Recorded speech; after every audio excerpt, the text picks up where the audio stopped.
রনি, বানের পানি নেমে যাওয়ার সাথে সাথে ক্ষত চিহ্নগুলো স্পষ্ট হচ্ছে এবং স্বাভাবিক জীবনে ফেরার যে লড়াই, প্রশাসন আসলে কতটা তৎপর, কি বলছেন স্থানীয়রা, জানাবেন। প্রশাসনের পক্ষ থেকে আসলে বিভিন্ন তৎপরতা চালানো হচ্ছে, যেহেতু বানের পানি যখন নেমে যাওয়ার পর বিশেষ করে যোগাযোগ যে ব্যবস্থা অর্থাৎ রাস্তাঘাট যেগুলো আছে সেগুলোতে আসলে চলাচল শুরু হয়েছে এবং সেখানে যানবাহন চলাচল করতে পারছে, মানুষ চলাচল করতে পারছে, প্রশাসনের লোকজন হয়তো যেতে পারছে। তো যে কারণে হচ্ছে প্রশাসনিকভাবে এই যে কার্যক্রমগুলো একটু তড়িৎ হচ্ছে। তবে এই এখনো পর্যন্ত সহযোগিতার যে বিষয়টি সেটি কিন্তু এখনো পর্যন্ত প্রশাসনের পক্ষ থেকে সেভাবে খাবার বা শুকনো খাবার এই মধ্য দিয়ে আসলে এখনো পর্যন্ত সীমাবদ্ধ রয়েছে।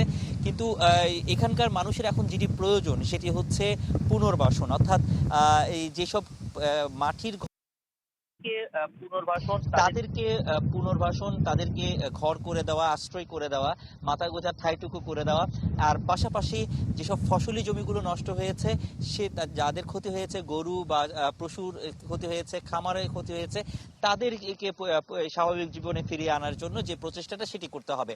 আর এর পাশাপাশি জন এলাকার যে সড়কগুলো আসলে অনেকগুলো সড়ক আসলে বিধ্বস্ত হয়ে গেছে, অনেকগুলো হয়েছে, আবার অনেকগুলো সড়কের এমন অবস্থা হয়েছে যে এখানকার মাটি আসলে ধসে পড়েছে, কার্পেটিং উঠে গেছে, ইট সুরকি সরে গেছে, সেগুলোকে আবার পুনরায় সেগুলোকে কিন্তু ঠিকঠাক করতে হবে। যেমন এখন দেখছেন আমরা এখন আছি চন্দনাইশের সাতবাড়ি এলাকায়, এখানে এর পর থেকে বরকল, বর্মা এবং হচ্ছে কানাইমাদারি, এই যে সব জায়গাগুলোতে এখনো পর্যন্ত পানিতে কিন্তু এখনো দেখা যাচ্ছে, সেসব এলাকাগুলোতে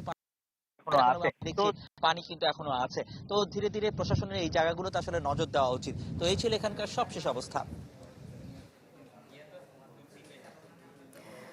বাঁশখালী থেকে বন্যা পরিস্থিতির সবশেষ খবর জানছিলাম।